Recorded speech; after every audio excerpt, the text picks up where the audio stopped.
Kembali pada perbincangan tentang konsep berpolitik orang Kristiani dan masih bersama dengan narasumber kita di sini, Romo Matius Malih CSSR. Romo, sebelum jeda tadi kita berbicara tentang kekuasaan di Mesopotamia dan menarik sekali karena salah satunya kalau di sana kan orang miskin itu mendapat tempat ya untuk diberikan perhatian. Persis sebetulnya itu yang negara kita tercinta ini butuhkan gitu ya. Ada banyak problem yang berkaitan dengan orang miskin ya yang perlu perhatian gitu. Nah, kalau kita sudah belajar yang Mesopotamia, semoga menjadi inspirasi bagi kita juga. Sekarang kita melangkah ke Mesir. Nah, kalau kekuasaan di Mesir ini keunikannya seperti apa dan apa yang bisa kita tarik inspirasi dari sana? Keunikannya adalah Mesir itu rajanya menggunakan gelar Firaun. Firaun itu berarti rumah besar untuk semua orang. Artinya bahwa boleh ditafsirkan dirinya itu terbuka untuk semua orang, atau juga boleh ditafsirkan sebagai bahwa Mesir ini juga untuk semua orang dan perhatian kepada orang miskin. Tetapi di dalam kenyataannya itu kelihatan bahwa kekuasaan yang dijalankan itu lebih untuk mempertahankan status quo dari rajanya, dari Firaunnya sendiri. Karena itu konsep piramide adalah konsep dari kekuasaan itu.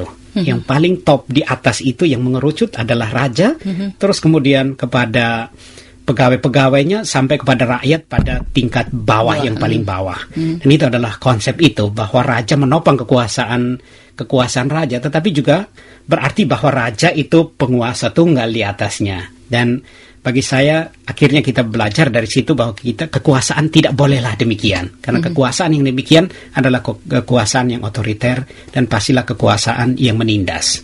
Bagi saya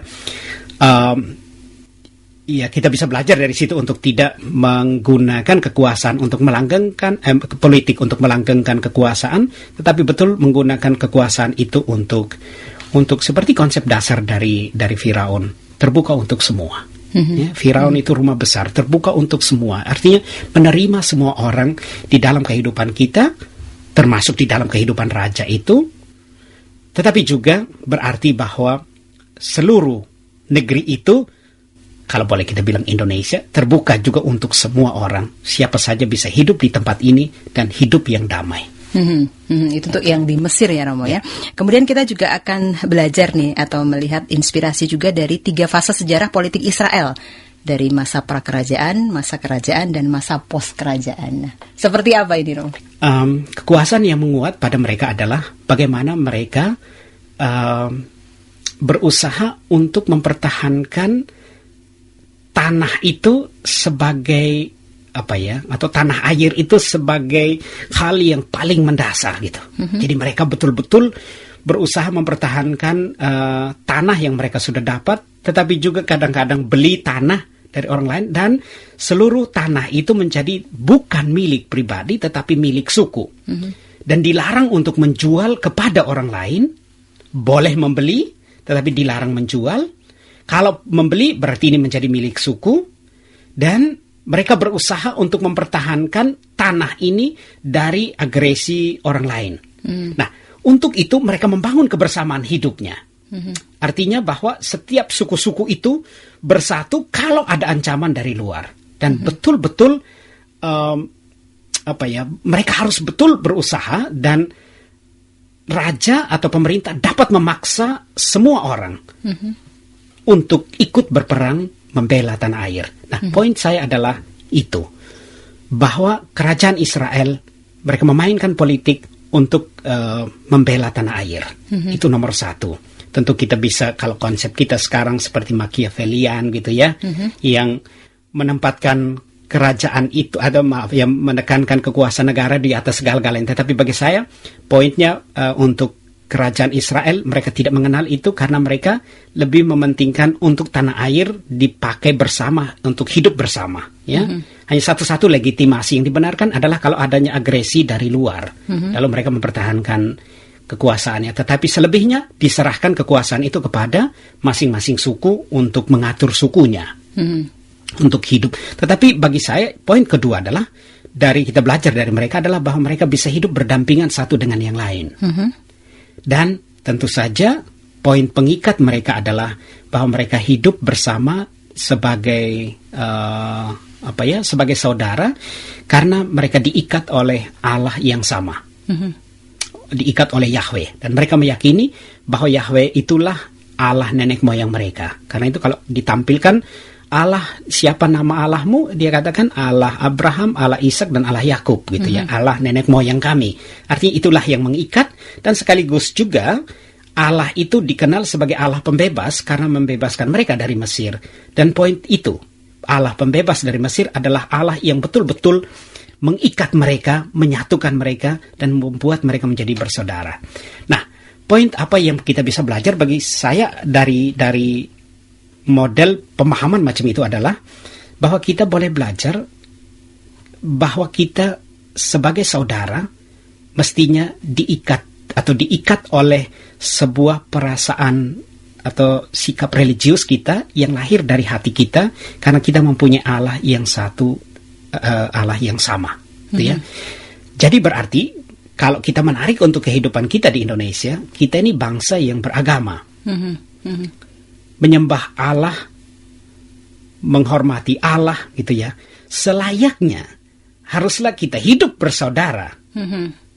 Selayaknya kita menerima sesama kita, walaupun dia berbeda agama, tetapi kita tetap mempunyai Allah yang satu, Allah yang saya tidak mau mengatakan bahwa kita akhirnya sama saja, bukan, tetapi toh kita penyembah Allah, itu berarti kita juga menerima sesama dalam kehidupan kita, harusnya begitu. Maka bagi saya kejahatan atau jahatlah kita kalau kita karena dia beragama Katolik atau karena dia beragama Islam atau Protestan lalu kita memusuhi dia. Bagi saya ini jahat. Sebaliknya kita menerima dia sebagai saudara. Bahkan untuk orang yang tidak beragama pun juga tidak apa-apa. Kita menerima semua orang dalam kehidupan kita. Karena kita datang atau kita menjadi penyembah Allah yang mempersatukan kita. Mempersatukan itu berarti kita menerima orang lain juga di dalam kehidupan kita. Juga bagi saya jahat kalau kita bakar gereja atau bakar masjid atau apalah gitu ya yang membuat orang lain tidak bahagia. Itu bagi saya orang macam begini, seperti tadi saya katakan pada awal, ini orang ini tidak beriman. Kalau dia beriman kepada Allah, dia betul-betul ya mesti menerima semua orang, mencintai semua orang di dalam kehidupannya. Dan bagi saya itu yang kita dapat belajar dari bangsa Israel. Tentu jatuh bangun ada di dalamnya, ya. Tetapi konsep dasar itu mereka tidak lupakan untuk menyatakan Allah menjadi pengikatnya. Sebetulnya kalau kita mau membuka diri atau mau belajar dari pengalaman yang dulu yang positif seperti ini, misalnya salah satu dari bangsa Israel gitu, sangat ironis ketika yang terjadi misalnya di negara kita justru perbedaan-perbedaan itu menjadi isu yang semakin menarik, semakin panas untuk memecah belah. Menjadi sesuatu yang yang justru memperburuk keadaan, bukan menyatukan, tetapi semakin membuat orang yang dulunya mungkin tidak apa-apa gitu, tidak berpikir negatif gitu, menjadi semakin rasanya kalau kita apalagi gini di dunia maya gitu ya. Kalau kita perhatikan perbincangan ini karena kita bicara politik itu berkaitan dengan pemilihan pemimpin kita, presiden nanti saja. Isu-isu agama, isu perbedaan ini kan sangat saya kalau membaca itu terganggu gitu karena kok jadi dangkal ya pemikirannya. Kok jadi yang dulu kayaknya perbedaan tidak masalah menjadi apa-apa, sedikit saja menjadi masalah. Orang menjadi marah, orang menjadi menyakiti orang lain, melukai orang lain dengan perkataan-perkataan yang kalau saya baca itu kok makin lama makin tidak sopan ya. Menyerangnya sudah tidak proporsional lagi gitu. Dan kalau kita belajar dari perjanjian lama, justru perbedaan itulah yang memungkinkan adanya politik gitu. Kita di Indonesia itu perbedaan. Kalau orang berbeda itu berarti bermusuhan.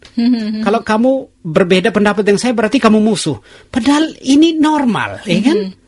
Ini kelirunya di mana? Kalau menurut kelirunya bagi saya edukasi politik di masyarakat orang harus ikut saya itu baru dianggap ini paling benar sudah ini saudara saya. Tidak, sebaliknya orang yang tidak ikut saya, orang yang berbeda pendapat dengan saya itu juga saudara. Dia memberi perspektif lain dari pandangan saya atau opini saya, dan bagi saya juga pasti ada benarnya juga gitu ya, atau harus dihargailah gitu sebagai sebuah pendapat gitu. Apalagi kita yang mengagung-agungkan alam demokrasi gitu ya. Alam demokrasi itu sangat-sangat menghargai perbedaan. Nah, kalau kita di sini pemaksaan itu harus homogen, harus sama gitu ya. Orang kalau mau SD harus seragamnya putih merah gitu ya. Orang kalau mau ikut partai ini seragamnya harus kuning, harus merah, harus biru, harus ini semua diseragamkan semua. Kalau berbeda pendapat nanti di recall lah, nanti di ini itu. Nah, ini bagi saya hal yang tidak dewasa menurut saya kalau kita belajar dari teks kitab suci untuk mengerti tentang politik. Politik itu mengenal perbedaan. Indah sebetulnya ya. Iya, indah, benar. Di situ indahnya gitu ya. Bahwa kita berbeda itu indahnya. Kembang itu kalau dilihat karena beda-beda. Karena beda-bedanya gitu ya. Kembang itu kalau dilihat hanya satu gitu ya warna, oke lah indah.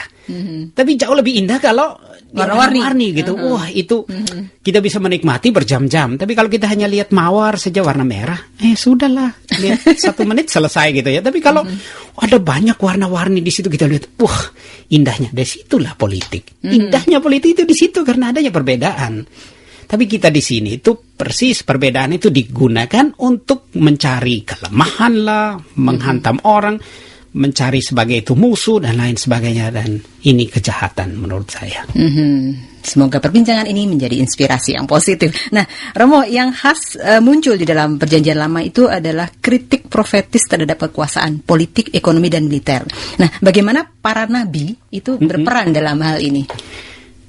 Para nabi itu mengeritik 3 hal yang saya tulis di dalam buku itu ya, antara lain militer, karena militer waktu itu digunakan untuk mempertahankan kekuasaan raja.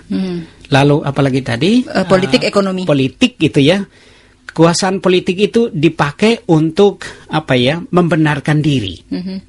Dan yang ketiga ekonomi tentu cari uang.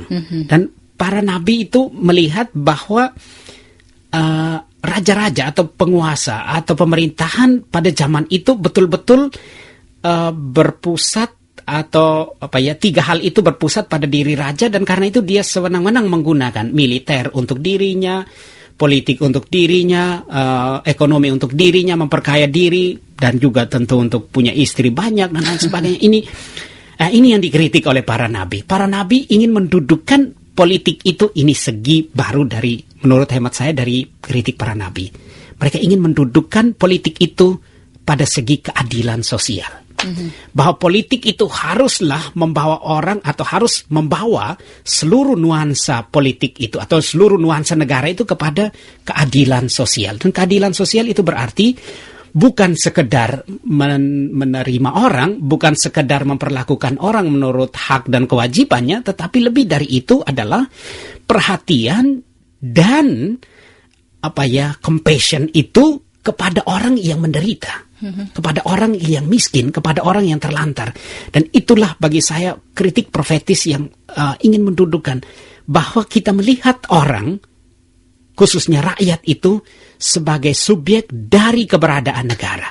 Nah, poin itu bagi saya yang baru yang didudukkan oleh kritik para nabi untuk memperlihatkan bahwa kamu penguasa, kamu yang ada di pemerintahan haruslah memperhatikan orang miskin. Keadilan berarti membela orang miskin. Keadilan itu berarti membuat orang itu berdaya dan hidup di dalam sebuah negara, dan itu adalah bagian dari warga negara yang ada. Dan itu cukup kuat. Nah, kalau kita lihat di dalam kehidupan kita sekarang, di dalam pemerintahan kita, bagi saya agak kita masih jauh gitu ya. Kayaknya pemerintahan kita, kalau boleh kritik, kayaknya seperti pemerintahan yang dikritiki oleh para nabi itu. Ya. Kita lihat pemerintahan kita banyak menggunakan militer, ekonomi, politik itu untuk dirinya sendiri gitu ya. Saya beri contoh, hampir selalu pilkada di mana-mana pasti ada kerusuhan. Orang menggunakan massa untuk dirinya sendiri gitu ya. Boleh dalam tanda kutip menggunakan militer untuk dirinya sendiri. Atau orang mengatakan bupati-bupati atau desentralisasi atau otonomi daerah itu gitu ya. Itu adalah penciptaan raja-raja kecil di tempatnya. kalimat itu menurut saya adalah sebuah kritik untuk mengatakan bahwa akhirnya kekuasaan itu dipakai untuk memperkaya diri. Orang dia baru jadi pejabat saja, wah dia sudah punya mobil sekian begitu ya. Ambil saja kasus contoh yang sedang disidangkan yang oleh KPK misalnya gitu ya. Berapa coba seorang yang hanya pejabat kecil punya mobil mewah sekian. Betul. Gitu ya, 30-an mobil. Kadang nggak masuk akal ya. Tidak masuk akal lah begitu ya. Tidak masuk akal. Rumah yang mewah begitu ya. Ini duit datang dari mana? Ya pastilah dari bagaimana dia menggunakan. Nggak mungkin. Dia menggunakan politiknya untuk dirinya, kekuasaan itu untuk dirinya supaya dirinya menjadi kaya, lalu dia bisa hidup enak. Nah, kritik para nabi untuk mengatakan, hei, mestinya uang itu uang untuk rakyat gitu. Tapi kenapa digunakan untuk diri sendiri? Dan bagi saya itu mungkin kita membutuhkan nabi-nabi yang menyuarakan untuk masa kini kita bahwa kekuasaan itu mestilah sebuah pengabdian kepada keadilan, dan pengabdian pada keadilan itu berarti kita memperhatikan orang miskin, kita memperhatikan mereka-mereka yang terlantar, mereka-mereka yang dalam tanda kutip tidak beruntung itu, supaya mereka bisa hidup layak sebagai manusia. Baik Romo, sahabat kreatif yang terkasih di dalam Tuhan, semoga perbincangan kali ini bisa membawa inspirasi baru bagi sahabat semua. Sampai bertemu lagi dalam program Minggu Kasih Pro 2 berikutnya. Mari kita berbagi damai dan kasih kepada semua orang di setiap kesempatan yang kita miliki.